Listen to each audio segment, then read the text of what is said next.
This is Mahima Yadav and I am a software engineer. So today I'm going to share some basic information about NIMSET, BCA and coding, how to prepare all the things in one time. Okay so चलो उसी के बारे में बात करते हैं कि आपके पास में बहुत सारे लोग ऐसा सोचते हैं कि अब क्या मैं एक साथ तीनों चीज़ें कर सकता हूँ, मेरी कोडिंग भी थोड़ी सी अच्छी हो जाए और मैं साथ साथ निमसेट की भी प्रिपरेशन कर लूँ, और जैसे कि मेरा ग्रेजुएशन का लास्ट ईयर है, सो ये पॉसिबल है। पॉसिबिलिटी तो हर चीज़ की होती है, ऐसा भी नहीं है कि पॉसिबिलिटी नहीं होती है, राइट। तो आप ये तो बिल्कुल नहीं सोच सकते कि नहीं इसकी तो पॉसिबिलिटी ही नहीं है, ऐसा तीनों चीज़ एक साथ तो बहुत मुश्किल है। सो उसके लिए थोड़ा सा टाइम देना पड़ेगा, और देते भी हैं लोग, ऐसा नहीं है नहीं देते हैं। तो मेरे अकॉर्डिंग कैसे प्रिपरेशन करनी होगी, फर्स्ट ऑफ ऑल आपको कोडिंग पे बहुत ज़्यादा फोकस करने की ज़रूरत नहीं है। आप देखिए कुछ स्टार्टिंग की चीज़ें देखिए कि ठीक है, हाउ टू सी लैंग्वेज आप उठा लीजिए या जावा उठा लीजिए, जो भी है आपको जो पसंद है या जो आप लाइक करते हो, जिसके बारे में आपने बहुत ज़्यादा सुना है। तो सबसे पहले स्टार्टिंग में तो लोग सी ही सीखते हैं कि how to write a code in C language, hello world, how to print the hello world, okay. और Fibonacci series, how to print and factorial and all these type of programs. So आपको इतना ज़्यादा सोचने की ज़रूरत नहीं है अगर आप MCA के लिए एडमिशन ले रहे हो तो, बिकॉज MCA में जाने के बाद में सिर्फ आपके पास में एक ही काम होगा, वो है कोडिंग। थोड़ी सी स्टडी बाकी चीज़ों के बारे में, बट मेन फोकस आपका सिर्फ और सिर्फ कोडिंग में होगा। तो मुझे नहीं लगता कि आपको कोडिंग के लिए इतना ज़्यादा सोचने की ज़रूरत है कि नहीं अभी से मुझे इतना प्रिपेयर होना चाहिए, बट मैं ये भी नहीं बोल रही हूँ कि आपको ऐसा भी होना चाहिए कि नहीं जो होगा देखा जाएगा, हम बाद में देखेंगे, ऐसा बिल्कुल नहीं है। अगर आपको अभी से चीज़ें आती हैं तो it will really very good, और आपके करियर के लिए बहुत अच्छा है, आपका इंटरेस्ट बहुत अच्छा जाएगा। तो उसके लिए आप 1 आवर 2 आवर्स दे सकते हो पूरा दिन में, कोई ज़्यादा वो नहीं है। और now I am talking about BCA, कि अगर आप BCA कर रहे हो या BSc कर रहे हो तो फिर आप निमसेट को कैसे प्रेफरेंस दे सकते हो, right. So in last year BCA मुझे नहीं लगता कि बहुत ज़्यादा हेक्टिक होता है, क्योंकि आपके पास में प्रोजेक्ट्स होते हैं और आपको प्रोजेक्ट करना होता है, राइट। सो आप प्रोजेक्ट के लिए भी 1-2 घंटे दे सकते हैं, या स्टार्टिंग के कुछ मंथ्स दे लीजिए। स्टार्टिंग के कुछ मंथ्स के साथ साथ आप एग्ज़ाम्स की भी प्रिपरेशन कर सकते हैं। आप 2 घंटे 3 घंटे ही पढ़ते होंगे BCA के लिए, मुझे नहीं लगता कि आप 24 आवर्स सिर्फ BCA का पढ़ रहे हैं। अगर आप टॉपर होते एक अलग बात है, कि मे बी टॉपर्स के कुछ अपने रूल्स होते हैं कि नहीं, या वो कुछ सोचते हैं कि नहीं हम टॉपर्स हैं तो हमें मतलब नहीं, मुझे सिर्फ एक ही चीज़ में फोकस करना है, वो है BCA, मुझे उसको ही टॉप करना है, उससे कुछ नहीं होगा, ठीक है। सो जो आपका करियर है वो MCA है और MCA बनाने वाला है, तो आप फिर इतना फोकस BCA में क्यों कर रहे हो, और वो भी लास्ट ईयर में। लास्ट टाइम आपके पास में सिर्फ और सिर्फ एक यही होता है कि आपको सिर्फ निमसेट की प्रिपरेशन में ध्यान रखना चाहिए। आप जितना ज़्यादा से ज़्यादा टाइम दे सको आप मैथ्स लगाने की कोशिश करो, आप क्वांट और रीजनिंग की प्रैक्टिस करो। मैं ये नहीं बोलूँगी कि आपको बहुत ज़्यादा आप वहाँ पे रैंक के लिए मत सोचो, जितनी भी रैंक आती है बस आपको कॉलेज मिल जाना चाहिए, दैट्स मैटर। अगर आप तीनों चीज़ें साथ में लेकर चल रहे हो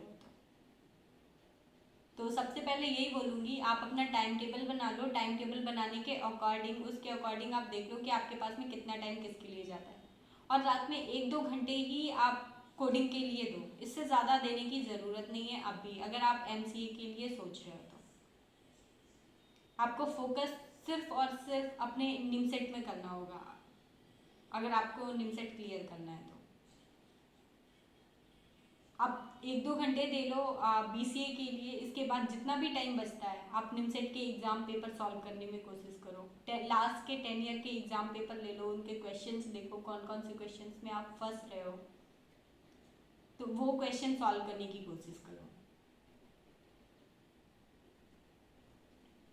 अगर वो क्वेश्चन सॉल्व करोगे तो फिर कोई प्रॉब्लम नहीं होगी।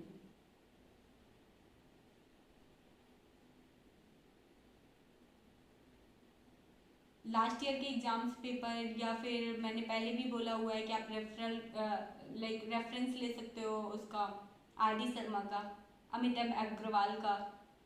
जितने क्वेश्चन आप सॉल्व कर सकते हो करो कोशिश उतने क्वेश्चन सॉल्व करने की।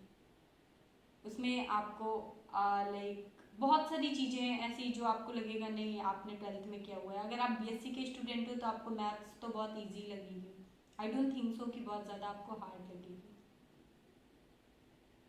तो आप इजीली उसको प्रिपेयर कर सकते हो, इजीली उस पर वर्क कर सकते हो।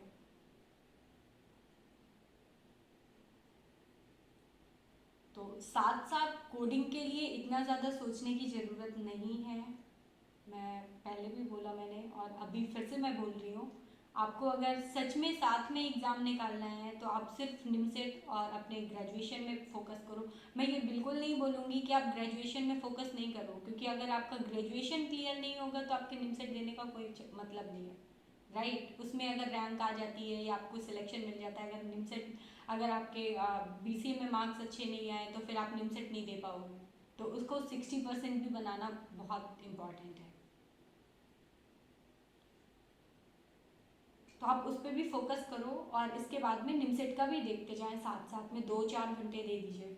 जैसे कि लोग आप वीडियो देखते होंगे कि अगर आप किसी टॉपर से पूछोगे कितने घंटे स्टडी करते थे, राइट, तो मिनिमम 6 आवर्स बोलते हैं लोग। 6 आवर्स तो करनी चाहिए। मैं 6 घंटे पढ़ता था, 6 घंटे के बाद भी मैंने इतनी अच्छी रैंक लेकर आ गई। सो अगर वो 6 आवर्स पढ़ के इतनी अच्छी रैंक लेके आ सकते हैं तो आप 4 आवर्स, 2 आवर्स, 3 आवर्स दे दीजिए, तो आप अच्छी रैंक तो ला ही सकते हो, राइट। तो इतना क्यों सोचना कि लाइक हम कैसे प्रिपेयर कर रहे हैं। आप अपने आप को मेंटेन कैसे करते हो। आप अपना माइंड सेट करो कि लाइक नहीं, मुझे इतने टाइम ये देना है, इतने टाइम ये देना है, और मुझे 3 आवर्स मैथ के लिए देना ही देना है, 4 आवर्स देना ही देना है। 24 आवर्स होते हैं और इस टाइम तो एक ऐसा टाइम है कि आपको कहीं जाने की भी ज़रूरत नहीं है, इतना फोकस करने की भी ज़रूरत नहीं है। कॉलेज खुल नहीं रहे हैं, आपको कहीं आना जाना नहीं है, कोचिंग्स खुल नहीं रही है, राइट। जो भी है आपको एक ही जगह पे बैठ के पढ़ाई करना है, तो कुछ भी पढ़ो, कितना भी टाइम किसी में भी दे दो। आपके पास में 24 आवर्स है, 24 आवर्स में अगर आप 6 आवर्स सोने में भी निकाल देते हो ना, फिर भी आपके पास में 18 आवर्स हैं।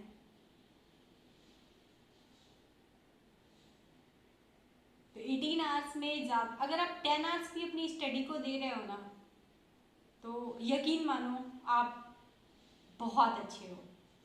आप जो चाहो वो पा सकते हो, जो चाहो वो पा सकते हो। अगर सिर्फ फोकस कर रहे हो 10 आवर्स, 24 आवर्स में सिर्फ 10 आवर्स अपनी स्टडी को दे दो, और 10 आवर्स में आप डिसाइड कर लो कि आपको कितने आवर्स किस स्टडी को देना है। आप बीसीए का कितना ज़्यादा पढ़ते हो, कौन सी चीज़ पे कितना फोकस करते हो।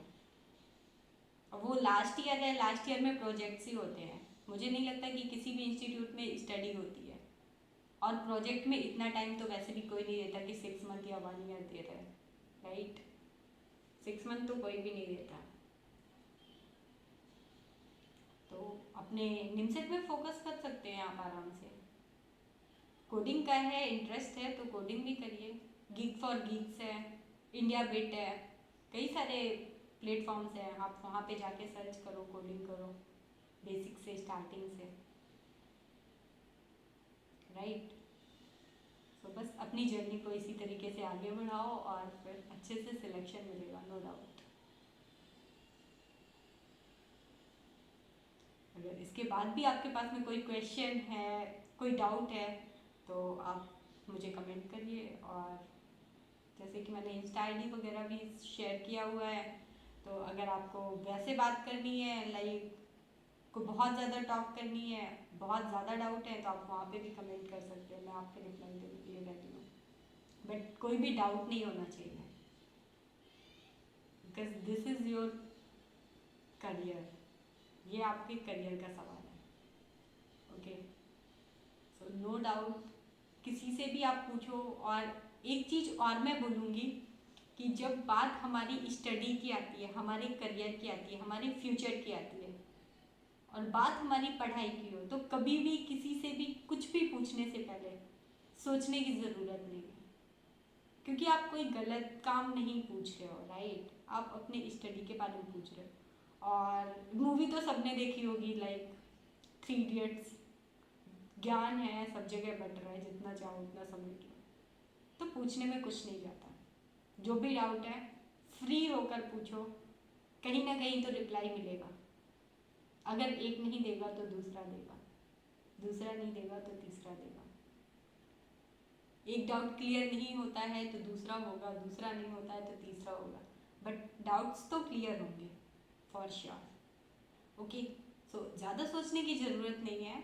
अपने माइंड को, अपने आप को एक सोच लो, लाइक गोल सेट कर लो कि आपको क्या पाना है, और बस उसके पीछे भगना शुरू कर दो।